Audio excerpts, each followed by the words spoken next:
machine controlling the storm winds down. The clattering of its machinery settles into a low whir and then, at last, hiccups to a halt. Beyond the tower, the black, roiling clouds of Ondra's mortar roll away from the ancient city of Ukaizo, with only a tired sigh of wind to see them off. And on that last breath of wind comes to you a familiar sound. The ring of a bell. The bell's ringing is soft, not the clangor and torrent you've grown used to. It calls to your soul, and your soul yearns to follow it. Your soul flees from your body and into the beyond, chasing that sound. It leads you at last to Bareth's realm, to that cold platform and room of endless doors. Watcher, your journey nears its conclusion. The pallid night stands before you, her gaunt face impassive. I would think you a fool, were you not? Change unsettles, and not even the gods are immune to fear. Soon you will confront Aethys for what will likely be the final time, and you will do so as the Herald of Bareth, the only creature on the face of Eora to whom he will listen. Remember that. The pallid night inclines her head to you, black hair hanging lank in her face. She steps back and cedes the floor to Helia with a small, resigned sigh. If Aethys truly intends to go through with his mad plan to destroy the wheel, a generation's worth of souls will be trapped in the in-between. So many would suffer. How can Aethys be so cruel? He cannot just abandon them. Aethys must help the kids find a quick solution. Abaddon strides forward. Aethys thrust this crisis on the Kith. They did not bring it upon themselves. Their only mistake was entrusting us to watch over them. Who will help them rebuild their world now? Aethys will reveal every secret of the gods. Will Kith be able to change the established order if they have no wonder to inspire them? Aethys must help them resolve this quickly, lest every one of Eora's few remaining mysteries be laid plain.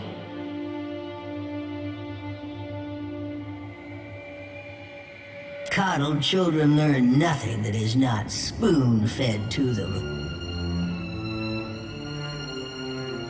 With the wheel destroyed, Kith will tear themselves apart.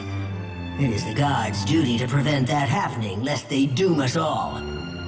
And as Kith must be ruled, so too must the gods. I say that if Aethys is so eager to throw down the mantle of power and step aside, I shall take my rightful place as Queen of the Gods again. Kith are strongest when they follow our lead, and we are strongest when we lead in turn. United in purpose with the gods, Kith can accomplish things that without us, they could never have even begun. They must be shown their boundaries to surpass them. Kith will not solve Aethys' puzzle on their own. And without an established order to fight against, the bonds that bind them dissolve, and they fight amongst themselves.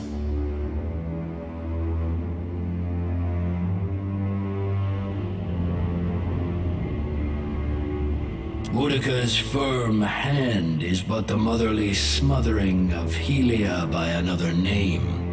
Mortals should have no special advantages. Only once Kith have striven to improve themselves through trial will they truly know their measure. Kith must suffer to find their strength if they are to survive the world into which Aethys drags them.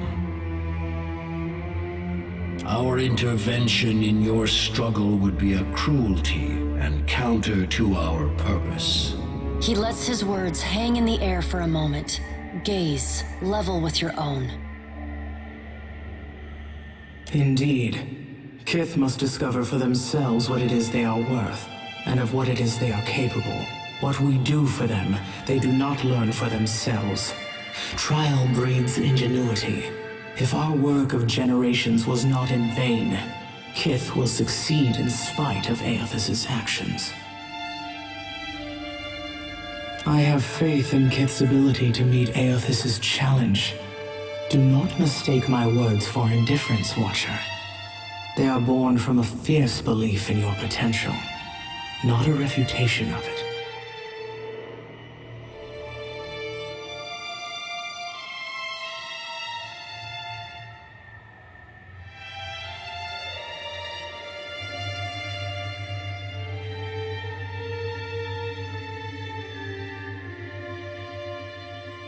And yet you come to Okaizo with only the Valians at your back.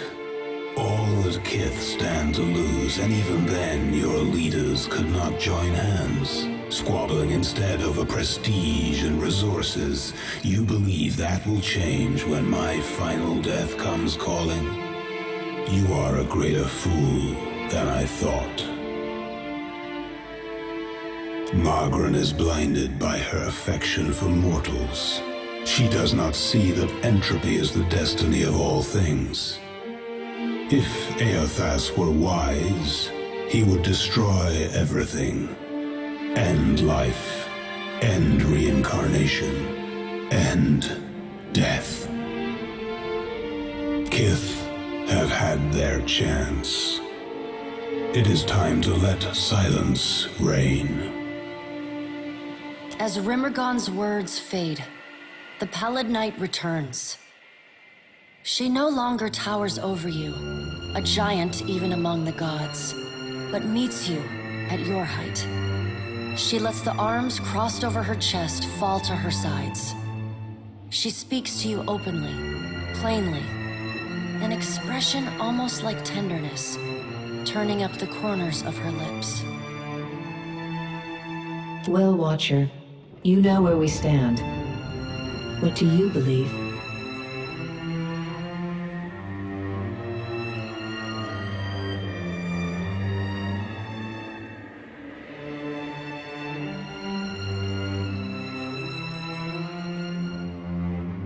Take care that you do not sacrifice all, Watcher.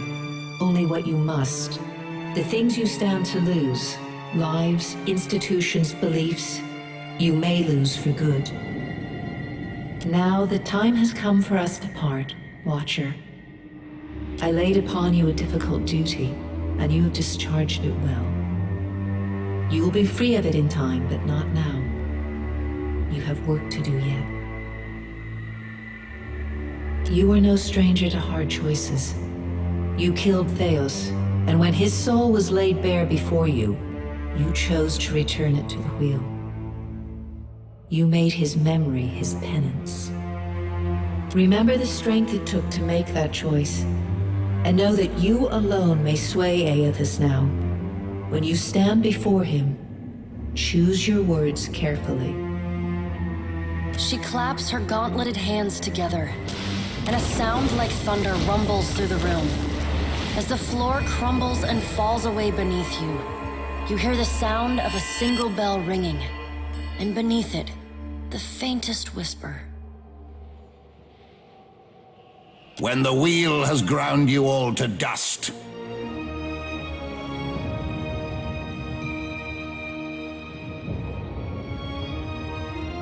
you keep falling asleep on me, I'm gonna have to start walking behind you with a pillow. Oh, by the way, the storm's gone. Also, I think Aethys has ended the world. It seems we're all still here.